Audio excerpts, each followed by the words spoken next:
आई kitchen मध्ये नमस्ते। आजची recipe आहे गोकुळाष्टमीचे लाडू।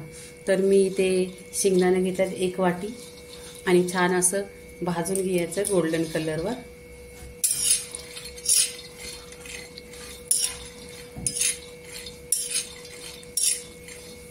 आणि हे गोकुळाष्टमीसाठी लाडू नाही, नेहमीच मुलांसाठी बनवलं तरी चालतील। हे पौष्टिक आहेत आणि ह्याच्यामध्ये जे पण आहे ते आपल्या घरगुतीच आहे आणि सगळं शरीराला चांगलं आहे, म्हणून लहान मुलांसाठी हे लाडू बनवायचं।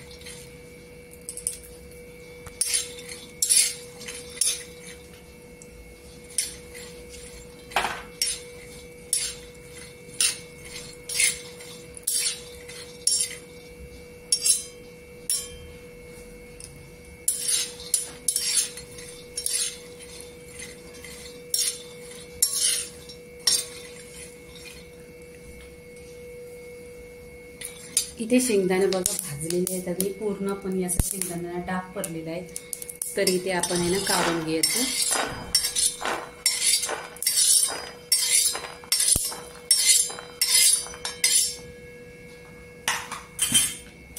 इथे बदामाचा काप केलेला आहे, तुम्हाला ड्रायफ्रूट मध्ये जे आवडेल ते घ्या। आणि इथे काजू,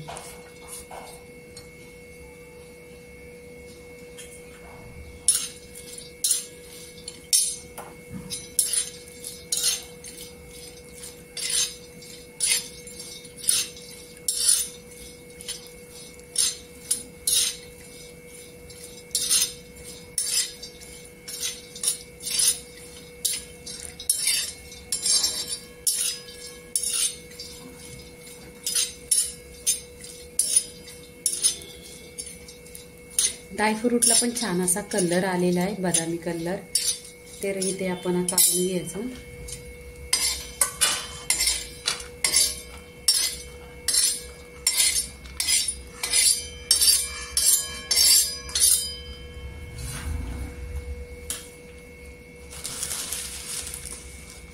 इथे सफेद तेल टाकायचं।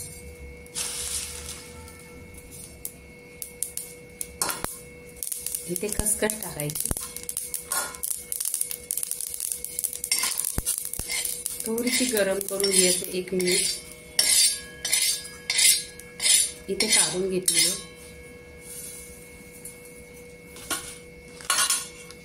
इथे पोहे घेतलेले आहेत 1 वाटी।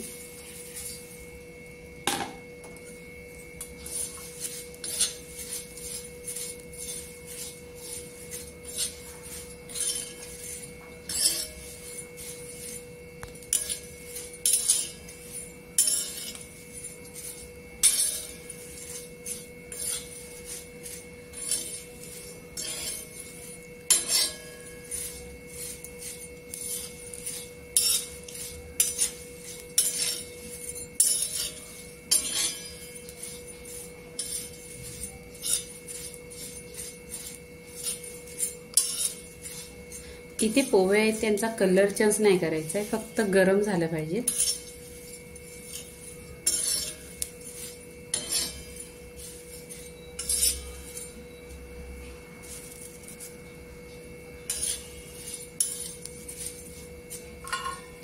इथे पोहे काढून घ्यायचं।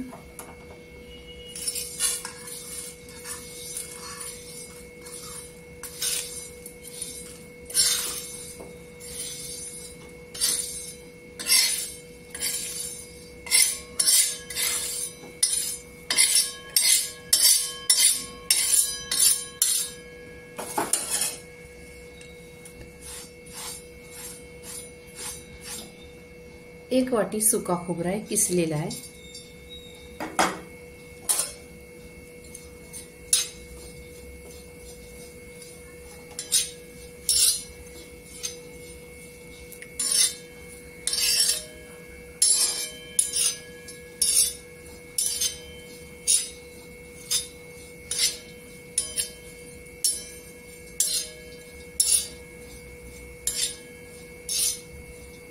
इथे सुका खोबरा पण गोल्डन कलर झालेला आहे। तर आपण आहे ना आता पूर्णपणे झालेलं आहे सगळं भाजून, हे काढून घ्यायचं ताटामध्ये। इथे सगळ्या वस्तू का भाजून घेतलेल्या, इथे गूळ आहे किसलेला, याच्यामध्ये पोहे टाकायचं।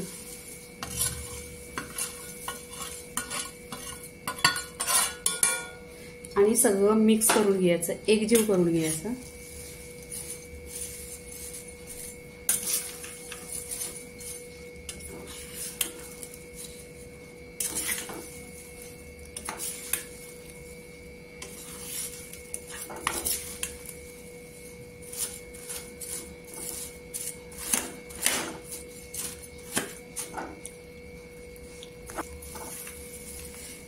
छान असं मिक्स करून घ्यायचं, एकजीव करून घ्यायचं आणि हे गरम गरमच मिक्सरला वाटून घ्यायचं.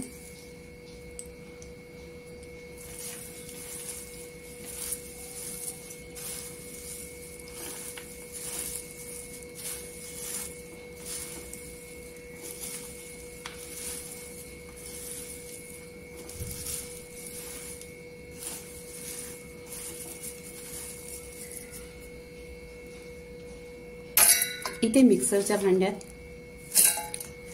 टाकायचं आणि मिक्सरला थोडं थोडं पिसून घ्यायचं.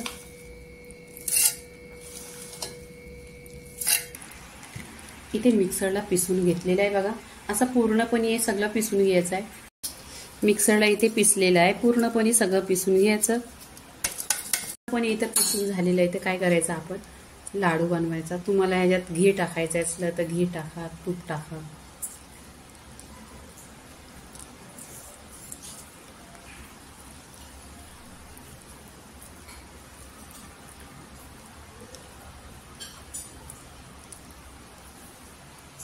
इथे बघा पूर्णपणे असं झालेलं आहे. असं सगळं लाडू बांधून घ्यायचं. जन्माष्टमीचं लाडू झालेलं आहे. लाईक करा, शेअर करा, सबस्क्राईब करा आणि नेहमीच खात राहा. तुम्हाला सगळ्यांना शुभेच्छा जन्माष्टमीची.